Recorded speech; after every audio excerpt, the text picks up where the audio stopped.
I'll admit, this it's gonna feel weird under a Disney logo.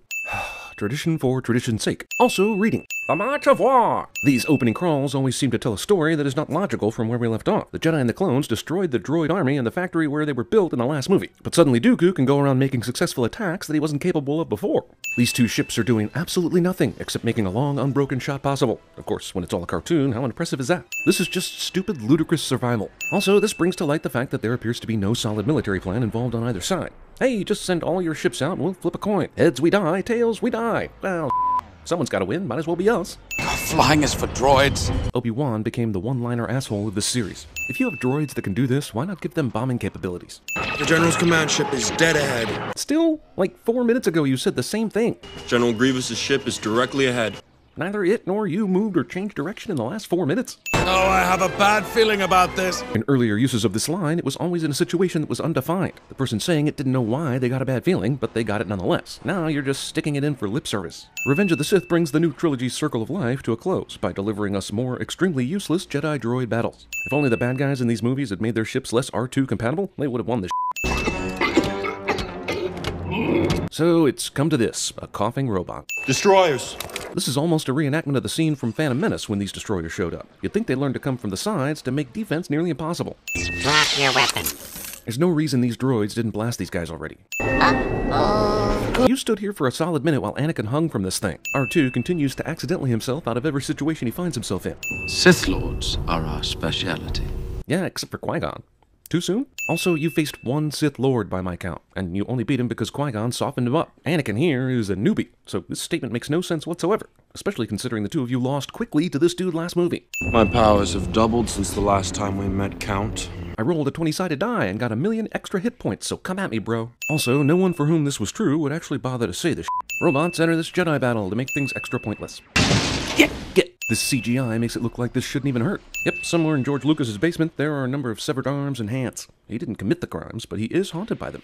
Good, Anakin, good. I remember Return of the Jedi too.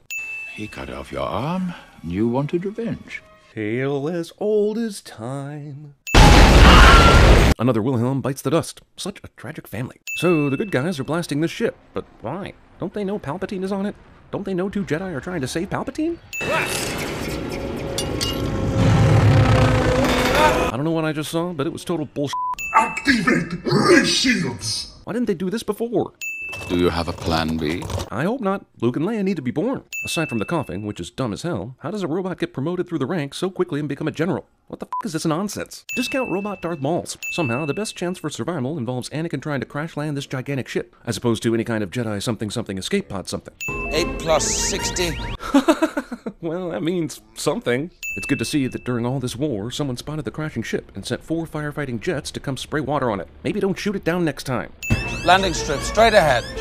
We're coming in too hot. Too hot for 10 miles of runway? How is that possible? Calculated risk? Behind-the-scenes control? I don't know. Seems a bit foolish to me for the Emperor to endanger himself in a crash landing like this. Well, the first 24 minutes of this thing are some bullshit, but it's still better than the Trade Federation negotiations. Well, you owe me one, and not for saving your skin for the 10th time.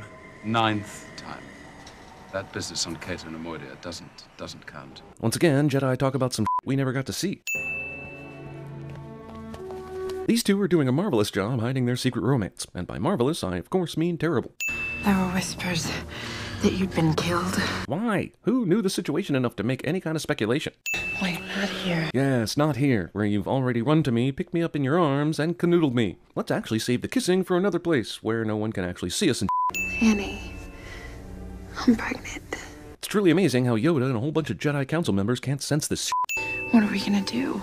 Okay, I have an elaborate plan that involves you dying, me turning evil, and our twins not knowing they're related for almost 30 years. What do you say? The happiest moment of my life. Except when my mom died and I slaughtered all those Tusken Raiders, but this is a close second. You are so beautiful. She's okay, but have you seen her decoy? It's only because I'm so in love. No one who has ever been in love would write dialogue like this. But it's probably true. In the span of one movie, Padme has gone from serious, determined protector of Naboo to flirty giggle girl in a nightie. Anakin rips off the "My love is gonna die" Chosen One dreams from Neo in The Matrix Reloaded. How do you sleep with this much light pouring in the window? Shut the fucking blinds, you idiots. Also, you're dating and gestating a baby in secret, but you're living together openly in the capital city? You die in childbirth. It was only a dream. I won't let this one become real. I will lightsaber the death out of you. I doubt the Queen will continue to allow me to serve in the Senate. How do you go from queen to senator, but then the replacement queen has more power than you do? Is this monarchy not based on birthright? Is the queen elected but then still called a queen? I'm so confused about Naboo's politics, and that's in a trilogy that spent ungodly amounts of time on politics. Yourself you speak of, or someone you know? There's no way Anakin is holding back all of his feelings right now. This guy wears his whole life on his sleeve, and yet the Force tells Yoda nothing. The fear of loss is a path to the dark side. What isn't a path to the dark side, huh? Train yourself to let go of everything you fear to lose. Seems like this would have been Jedi 101, with Obi-Wan teaching Anakin this on the first day of class, especially since the whole Jedi Council didn't want to train him because of that very reason. Somehow this guy made it through his training without one whit of knowledge. Seleucus has fallen, and Master Voss has moved his troops to Bos Pitti. My brain just spun a wheel of chance to figure out what the hell Obi-Wan just said. I'm depending on you. For what? I don't understand. Why would you? He's literally given you zero information so far. I guess this guy is somewhere on some other planet, sitting in a chair with the exact dimensions of this chair? Jesus. What about the droid attack on the Wookiees? He's right. It's a system we cannot afford to lose. Because Wookiees produce tons of wool for the universe or some shit. Actually, I have no idea what they do, but Chewbacca, man! What kind of nonsense is this? George Lucas films his actors speaking in private. The only reason the Council has approved your appointment is because the Chancellor trusts you. Can someone not bug his office? Why do you have to enlist the iffy Anakin as an undercover detective? Anakin did not take to his new assignment with much enthusiasm. It's very dangerous putting them together. Seems like maybe you three could have prevented a galactic disaster, but just didn't for some reason. With all due respect, Master, is he not the chosen one? With all due respect, Obi, were you not voicing your own concerns about him in the last f***ing movie? Because you were, ass. It's like Lucas thinks of a line of dialogue that will propel his narrative, then assigns it to a character at random. A prophecy that misread could have been. And you're only bringing this up now? You guys have done a lot based on this prophecy you suddenly don't seem to trust because the writers want to make you Nostradamus. He will not let me down. He never has. What? These movies have implied nothing short of an exasperated mentor and rebellious student dynamic between these two. The f*** are you saying right now? I mean, Anakin literally disobeys you at every turn. I hope right you are. Man, did the prequels take all the fun out of Yoda's speech patterns or what? Hold me. Like you did by the lake on Naboo. Specific hugging instructions are specific. Also, I didn't ever think it would come to this, but I'm sinning love. So long ago when there was nothing but our love. No politics, no plotting, no war. While you were falling in love last movie, all kinds of politics, plotting, and war were going on. What the actual f***? Cirque du Soleil bubbles. I know they don't trust you. Anakin is officially the worst undercover cop ever. Blabs to Palpatine within 90 seconds. I want to know who the f*** on the council trusts Anakin and has the power to override Yoda and Windu on matters such as these. The Jedi use their power for good. Good is a point of view, Anakin. Anakin's mind is more easily manipulated than a first grader's. Did you ever hear the tragedy of Darth Plagueis the Wise? Shh, quiet. I'm trying to watch the Electric Bubble Show, dude. He could use the Force to influence the midi-chlorians to create life. What purpose did it serve for Darth Plagueis to impregnate Shmi, who then went to Tatooine and gave birth to a potential Jedi who, without a whole bunch of bull happening, would never have been discovered? Then his apprentice killed him in his sleep.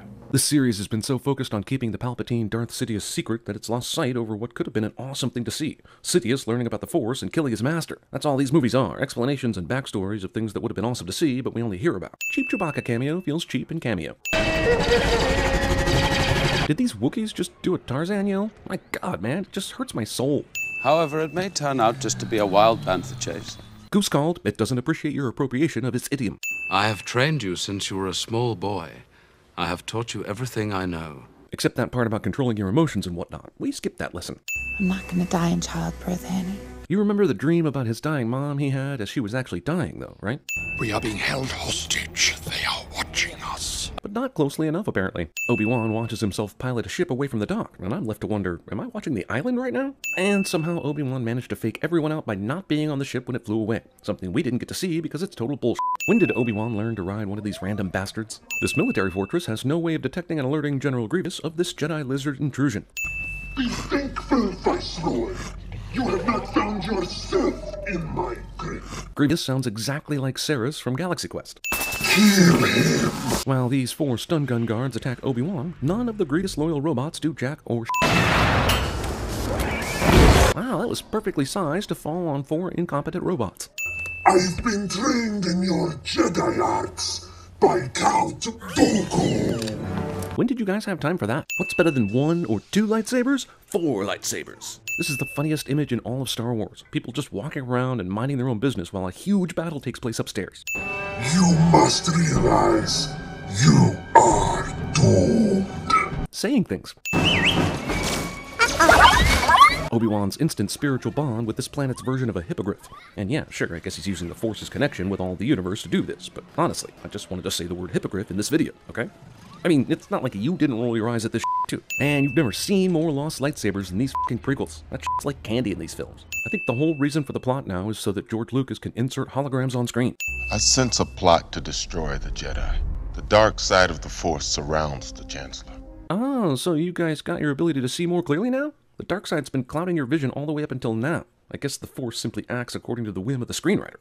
Don't you wonder why they won't make you a Jedi Master? Don't you wonder why Anakin is so powerful in the Force but so blind to this super obvious manipulation?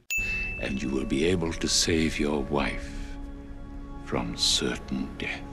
Except not, and when Padme still dies, it makes no sense that Anakin Vader doesn't then go into berserker mode and consume the entire galaxy, or at least kill Palpatine for lying. Obi-Wan apparently can punch this robot's electric weapon with his bare hand and not suffer damage from it. These two are wrestling on the control seat of this disc transport while it perfectly executes hairpin turns. In other words, f*** you. Both of these fools land on the hangar floor, which is lucky as shit, since this disc craft goes over the edge and falls 18 stories below. Revenge of the convenience. Obi-Wan never once uses the Force push against this asshole, even though he clearly showed the ability to do so.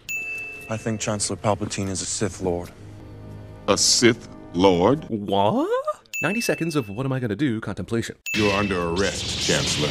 We didn't even get a scene where they tell Yoda about Palpatine, what he might think about the situation. This arrest seems totally rushed and emotionally charged, completely anti-Jedi in every way. How did this asshole become a Jedi if he's so damn easy to kill? And Mr. No Name here too? And this is sort of the problem movies have in general. They have a hard time explaining how good someone is at a particular art, so the answer is let's make everyone else really bad at their job. Emperor versus Mace Windu battle really heats things up with a big load of boring. I'm surprised a big turkey power-up icon didn't show up on screen, or a big pile of money. I think this officially qualifies as a fetish. Henceforth, you shall be known as Darth Vader. I don't know why that name popped into my head, especially since everybody else has not-so-subtle Darth names like Maul, Sidious, and Plagueis. But I'm not married to it. Let's see what happens.